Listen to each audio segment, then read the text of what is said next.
प्यारे बच्चों, आज का जो हमारा टॉपिक है वह दो शॉर्ट पर्सन है लेसन नंबर 2 के। ये आपको कभी कभी पूछ लिए जाते हैं 2 नंबर में, तो ध्यान रखेंगे इसलिए ये कराए जा रहे हैं। पहला प्रश्न है, आरंभिक ऐतिहासिक नगरों में शिल्पकला के उत्पादन के प्रमाणों की चर्चा कीजिए।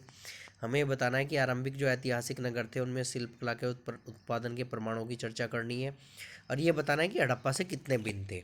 ये 2 नंबर में एक बार पूछा गया था, इसलिए बता रहा हूँ। तो 6ठी शताब्दी से पूर्व आरंभिक ऐतिहासिक नगरों में शिल्पकला के अनेक उदाहरण प्राप्त होते हैं। इनमें मृद भांड संस्कृति के मिट्टी के कटोरे थालियाँ प्रमुख हैं। यानी यहाँ से हमें मृद भांड संस्कृति के मिट्टी के कटोरे और थालियाँ भी मिली हैं। ये मृद भांड चमकदार होते थे, इनका प्रयोग धनी लोगों द्वारा किया जाता होगा, ऐसा अंदाजा है। इसके अतिरिक्त चांदी, सोना, तांबा, शीशे आदि के बने पदार्थ, आभूषण, उपकरण, हथियार आदि भी प्राप्त हुए हैं जो उन्नत तकनीक के बने हैं। देखो, आरंभिक जो ऐतिहासिक नगर थे, जब सोना महाजनपद तरक्की कर रहे थे, चल रहे थे, तो उस टाइम सबसे ज़्यादा मात्रा में जो आया उस टाइम ये हथियार आए, जो हमारी हथियार बने, आभूषण बने, ये सारे के सारे प्राप्त होते हैं उस टाइम धातुओं से बने हुए। हड़प्पा से हमें मिट्टी और धातुओं से बनी मूर्तियाँ, पत्थर, गहने व सैलखड़ी की मुद्राएं प्राप्त होती हैं। अब हड़प्पा का जिक्र कर देंगे कि मिट्टी की व धातुओं से बनी मूर्तियाँ भी मिली हैं, पत्थर के गहने मिले हैं, सैलखड़ी की मुद्राएं भी मिली हैं। इससे पता लगता है कि वहाँ बुनकर बढ़ई शिल्पकार रहते थे, शिल्पकला उत्कृष्ट थी। हड़प्पा की मुद्रा पक्की मिट्टी की बनी थी, जबकि ऐतिहासिक नगरों की मुद्रा धातुओं की बनी थी। देखो, ये सबसे बड़ा डिफरेंस आएगा।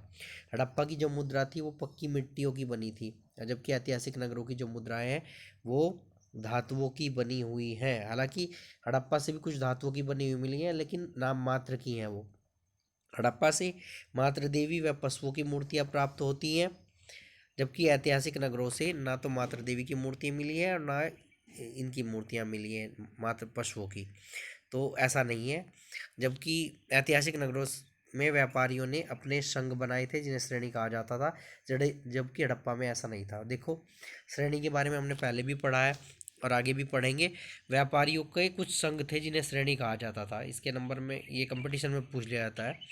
जबकि हड़प्पा सभ्यता में व्यापारियों के संघ कहीं देखने को नहीं मिलते। दूसरा प्रश्न है, प्री बोर्ड में भी पूछा गया है, आया भी है। सामान्य लोगों के जीवन का पुनर्निर्माण इतिहासकार किस प्रकार करते हैं। देखो, हमने अभिलेखों में पढ़ा है कि सामान्य लोगों के जीवन की जानकारी नाम मात्र की मिलती है, अभिलेखों में उनका वर्णन नहीं मिलता। तो कैसे करते हैं वो देखना है। हड़प्पा लोगों के जीवन की लिखित जानकारी सॉरी सामान्य लोगों के जीवन की लिखित जानकारी अल्प होती है।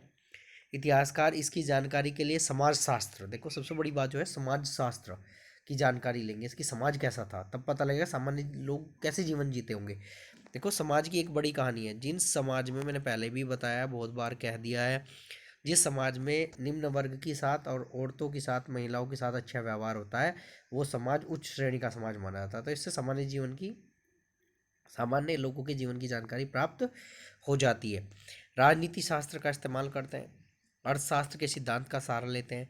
जैसे हड़प्पा से मात्र देवी की अनेक प्रतिमाएं मिली हैं, समाजशास्त्र कहता है कि यहाँ स्त्रियों का प्रभुत्व था। देखो, मात्र देवी की प्रतिमाएं मिली है, इसका मतलब माताओं की पूजा होती होगी।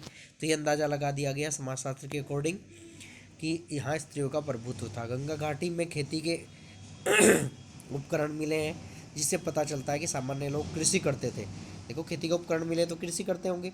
अशोक ने जनता से संवाद स्थापित करने के लिए अभिलेख का सहारा लिया, जो जनतांत्रिक व्यवस्था की ओर इशारा करते हैं, ये पता लगता है। संक्षेप में कहा जा सकता है कि सामान्य जनता के इतिहास निर्माण में पुरातात्विक सामग्री व साहित्यिक स्रोत के साथ साथ इतिहासकार अन्य साधनों की भी सहायता प्राप्त करते हैं। तो फिलहाल 2 नंबर में आएगा, इतना ही काफ़ी है। फिलहाल ध्यान रखना अपना, बाकी कल करेंगे। धन्यवाद।